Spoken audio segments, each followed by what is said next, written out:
Baik, seterusnya, pasaran saham dunia terus diheret turun oleh ketidaktentuan ekonomi dunia yang menyusutkan pendapatan syarikat di serata dunia. Pelabur kini dilihat semakin cenderung beralih ke instrumen-instrumen pelaburan yang dilihat lebih selamat seperti bond dan mata wang yen.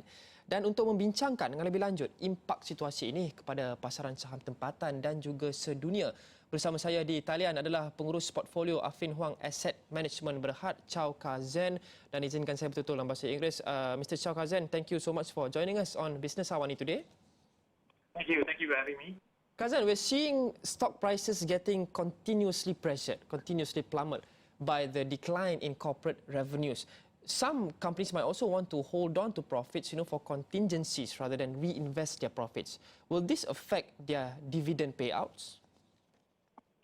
Generally, investors do not like it when dividends are reduced, and as such, corporates also understand that this is one of the requirements from the investors.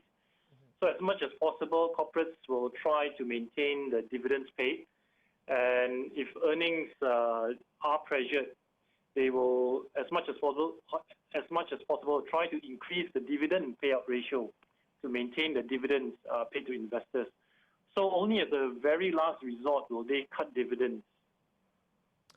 Well, dividend stock presents the opportunity of, acquiring more stocks within a company rather than the traditional cash investments within a certain organization or certain company. Will investors then be interested in dividend stocks or cash in times of the challenging economy such as now?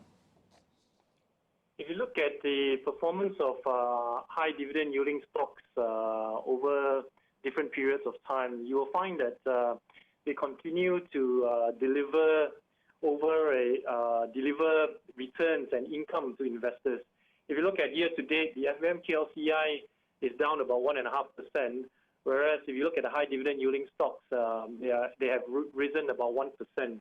And on a one-year basis, you'll find that the high dividend yielding stocks have also given a slight positive return, as opposed to the FBM-KLCI, which is down about 4 to 5% over a one-year period. So dividend stocks, depending on a longer time frame, continues to deliver reasonable income and returns to investors. So I think investors should remain invested in this space.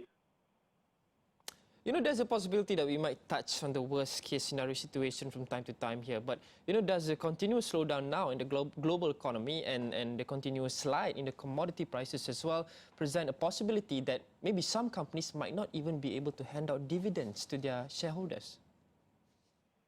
Definitely, there is a possibility that some companies that used to pay dividends will not be able to do so.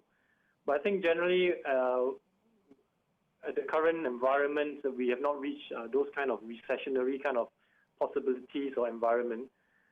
Generally, what we will likely see is a reduction in dividends if earnings and revenues decline, rather than a total inability to pay. But a very selective few companies will probably face this scenario. You mentioned a reduction in dividend payouts. What sectors will we see being able to pay less dividends to their shareholders, probably in the first half of this year, 2016? The obvious one would be the oil and gas sector, I guess, and that would be. But in general, they do not pay the dividends, or if they do, they pay a token sum. So, so even if there is a reduction, it won't be a big impact generally to investors, because the investors in this space is not looking at the dividends, rather the capital appreciation of these companies, the stocks.